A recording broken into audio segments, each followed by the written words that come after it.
Hey everyone, how's it going? Today we're going to be finally getting the 30A transmission installed into the Z, and everything is pretty much all set to go. We got the short throw shifter, which we did a video on.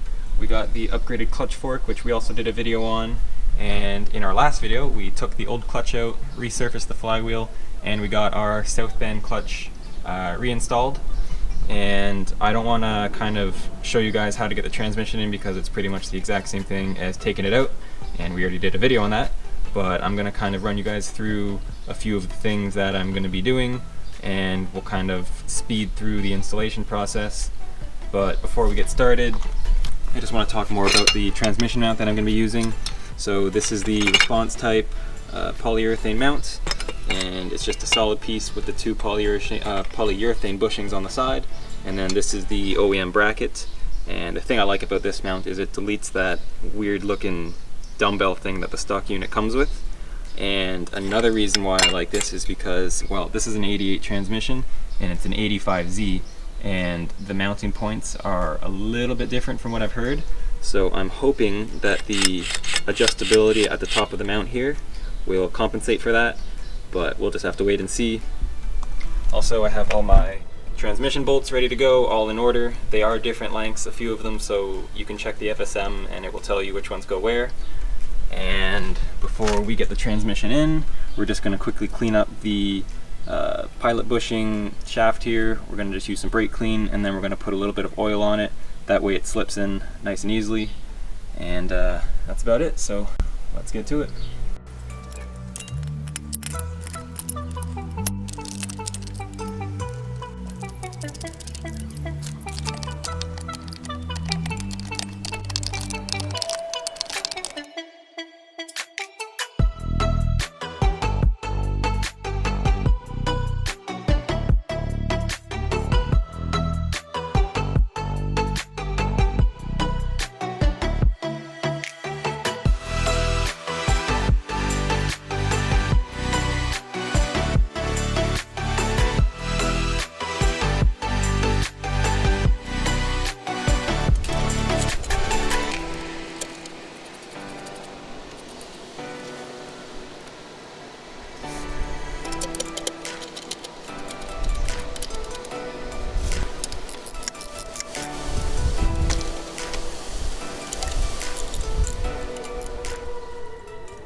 Alright, so we've got the transmission bolted to the engine, and we were just working on the mount, but unfortunately it didn't have enough adjustment in it and it wasn't going to reach the bolt holes, so I had to modify the mount.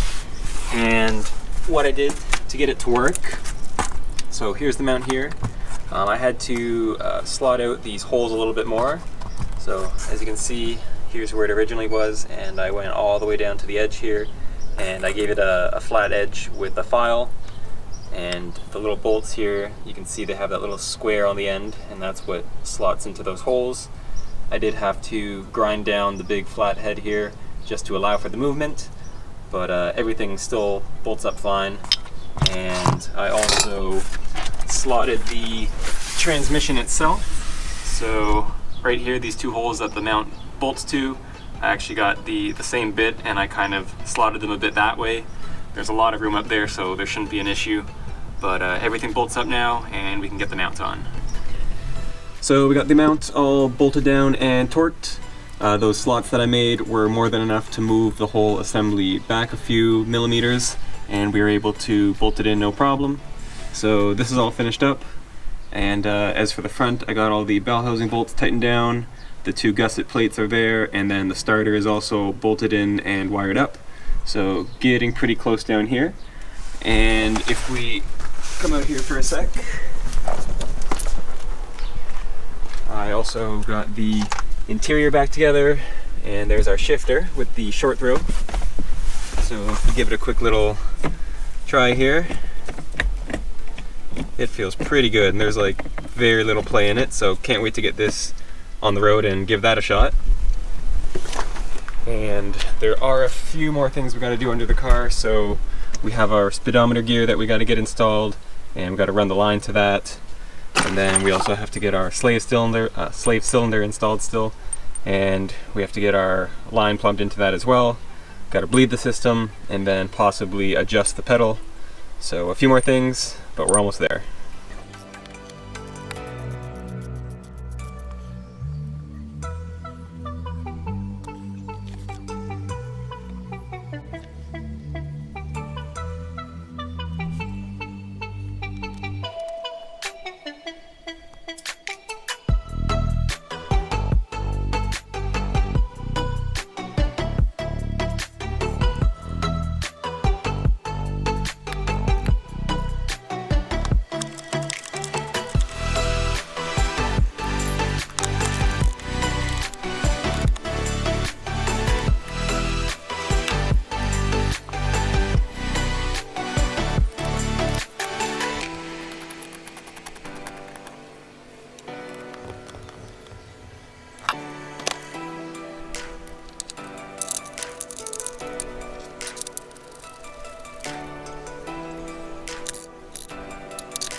Alright, so now with all of that done, the transmission is pretty much all set. So just to recap, what we did is we got the transmission in, we got all the bolts around the bell housing tightened up. Back here we have our transmission mount that we had to slot in order to fit the mounting holes here. We have our speedometer gear and cable, that's all tight and ready to go. I have it mounted against the frame rail here with all the hardware. We have the interior all back together for the shifter assembly up here. We filled the transmission with Redline MT90. We have the slave cylinder on with the stainless steel braided line. That's all bled and ready to go. You guys didn't see, but I also have the starter in, and I also got the wiring all set for the reverse lights. And other than that, I think that's it. So with the transmission all done, the diff is pretty much ready to go in.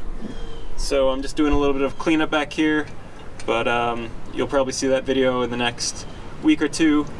So as always, thank you for watching. Don't forget to subscribe, and I'll see you in the next video.